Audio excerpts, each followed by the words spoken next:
is still undefeated. Looked fantastic in stopping Thomas LaManna as he now campaigns in the super middleweight division. Great to see him back displaying his talents, and no doubt looked mightily impressive. He is Lions only, proudly representing Houston, Texas, and did another fantastic job, guided by his trainer, Highland Williams Sr. I know that he misses, and he missed the limelight, but lo and behold, it's like he never left. Ladies and gentlemen, please welcome, and still undefeated, now fighting at super middleweight, Jermall Charlo, ladies and gentlemen. 34-0. 34-0, so says Tom Brown. Victory number 34 for this man, Jermall Charlo, Houston's finest. Jermall, before you take a seat, why don't you come up and say a couple of words, and then you can take your seat and answer a few questions. Congrats on the W. Thank you. First off, I want to thank God. I want to thank Al Heyman. I want to thank my supporters. I want to thank Louis Kubas, Tom, TGB, everyone, Brittany, even Brittany. And I want to thank my mom, my dad, my twin brother for motivating me and keeping me locked in. And Highland Williams. Yes, sir. Yes, sir. Big said. He not only been there like since I was a kid, but like always been there. Even when when I was actually underneath Ronnie Shields, master plans. We see people call me and check on me, and we just knew this day would come, and God made it happen for us, and I'm like super proud to add you to my team and add to my the chemistry that we share. Like I don't think I share that bond even with my father. Thank you for always being there for me. Thank you. This camp was amazing. I probably had too much fun this camp.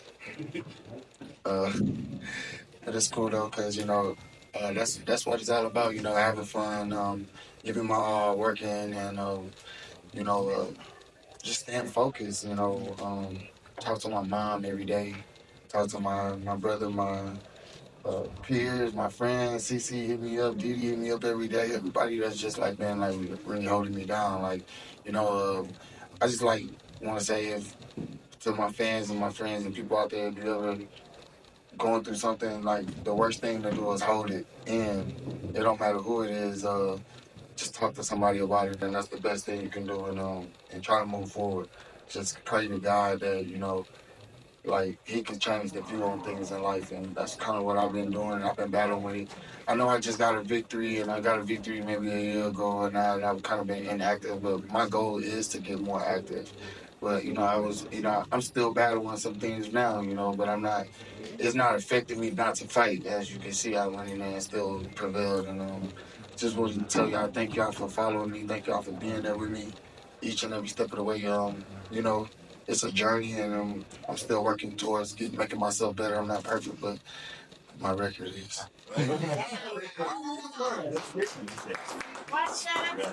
Yes, his record is perfect, and he remains perfect by defeating Thomas LaManna. Questions from the media? Raise your hand, and they will give you the microphone. Jamal, congrats, first of all, man. Congrats on getting the dub. And, upon seeing Caleb Plant's fight tonight, did any part of you wish we would have fought tonight instead? And what did you think of his fight? And is that a fight you still want to do next, despite Resendez winning tonight? Yeah, man, we got to go back to the drawing board with this one. Caleb Plant dropped the ball. He looked out of shape. He looked a little. He couldn't have fought me tonight. Yeah, I wish it would happen, to answer your question. I'm not here to bash nobody, talk down on nobody, but Caleb Plant dropped the ball on this one. I want my leg back. I still want my leg back. I don't care if you got the belt or not. We can make a belt. They can make a belt. Somebody make a belt. I want my leg back.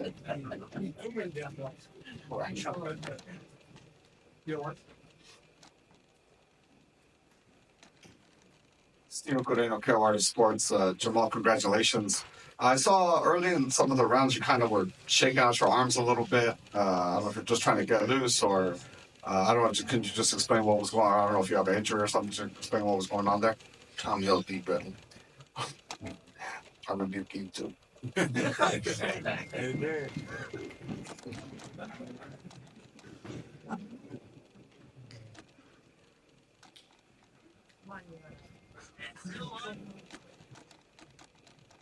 Well, congratulations. You showed off with a very educated jab tonight out there. What type of statement did you think you set out to the rest of the division watching, just everyone else watching that wants to lay their hands on you one day? I mean, you asked a question and answered it too, but I mean, I jab. That's what I do. I spend hours and hours and hours on my jab. I'm perfected. I land it different ways, different shots, different speeds, different levels, different angles. Uh, that's one of the punches that I'm known for. You know, I set everything up off the jab. Everything is about the jab to me, and I feel like I am one of the best jabbers in boxing history. But tonight was just about getting a little closer, and the only way I could get closer is shoot the jab to the chest. And as I was landing the jab, like midway through, the shot just landed like right where it needed to be. It was perfect. I mean, nothing I can say about it. Just about me overloading the jab. Jermall, did you know that this was coming during this camp? I know you had a good camp. You showed up here so bright-eyed and aware and engaged with everything. Did you know this night was coming? And do you feel like your effort tonight was world-class, that this could compete with anyone out there? Not really. Did I know the night was coming? Yeah, I look at the calendar every day. Y'all ask me some crazy questions like that. I know it was coming. No, I actually, the fight came faster than it was supposed to. I wish I had more time. And like my brother was up in there front was saying, I looked like I was shaking out my arms. Well, that's how it was about camp. Like they didn't even get. By the time I finished wrapping my hands, stretched a little bit, we hit like maybe the pass for about what, 30 seconds. About a half. About a half around. Yeah, we did pass. I was ready to go. I was just getting warmed up a little bit. You know, it probably even took me longer, but I dropped the ball on my homies. They betted on round 5. 3-6. It's cool. Jermall, Ernesto Amador from Northwest Sport Boxeo. When you take a look at your record, it's impressive. 34-0. That's amazing. Do you consider yourself as one of the most dangerous fighters now in 168? I am one of the most dangerous fighters at 168. I'm just getting to 168, so I'm going to get familiar with it. But sooner or later, my team, I got the best team. Trust me, TGP, Tom Brown, everybody out here, everybody that work with me, they know how to. We're gonna go after the right things. Now that Caleb Plant has lost the belt, I mean, we gotta go back to the drawing board. But it's still some good fights at 168. But the thing is that you look amazing in this weight class division. You're not struggling with the weight, and you're a 168 natural, in my opinion. I think I will retire at 168. This is one of the divisions that I always looked up to. All my favorite greats there in 168. This is a great division for me. I feel strong at 168. I mean, I'm 35 years old now. I just had a birthday a couple days ago. Happy birthday to me. Happy belated birthday, man. Happy belated birthday, Jermall. Yeah, Give a round of applause. Happy belated birthday to Jermall Charlo. I didn't get a chance to celebrate my birthday. I was working out. Now you can. To make 168. Let's go. Yeah, I'm gonna do it tonight. One more question for the birthday man, Jermall Charlo. Mo, it's Kevin Garcia with Fight Hype. I just wanted to go back to the Caleb Plant topic for a second. A couple weeks ago, Ryan Garcia, he took a loss to Rolly Romero. They were pitching the Devin Haney-Ryan rematch before that fight even started. Obviously, they talked about you versus Caleb before his fight started. Do you think he was distracted? And can you talk about just what it's like for a fighter to have to keep their focus when the big money's, coming down the line? I can't speak on everyone else. I'm not one of those fighters that's like, trying to figure out what's the next move. Like, I was happy to add a little flame and a little like fire to this card. This card was actually lackluster type of card without me, and then for the fact that Caleb Plant, it was a good card. No, listen. Don't take what I'm saying wrong. Listen, please, don't take what I'm saying wrong. I like the card. Great fighters on the card. good competition. The competition to this card was like two almost even. But they try to set up this narrative like, oh, Jermall Charlo is supposed to be fighting Caleb Plant. But no, I was supposed to be fighting Thomas LaManna. I did what I had to do. Caleb Plant didn't do what he had to do. Now he has to go back to the drawing board, give his team, and figure out what he's going to do next if he want to fight me. You know what I mean? He does still deserve his fight with me. And I still deserve a fight with him. And I think all the fans in the world still will tune in to a fight with Jermall Charlo and Caleb Plant, regardless styles make matchups. No matter what was the outcome of the night. See, like in UFC and other sports, they take losses and they still be like the top of the world. You know what I'm saying? Caleb Plant took a couple losses. He took this little loss. I still don't look at him like he's not a dangerous fighter. He's still a dangerous fighter. I just think that,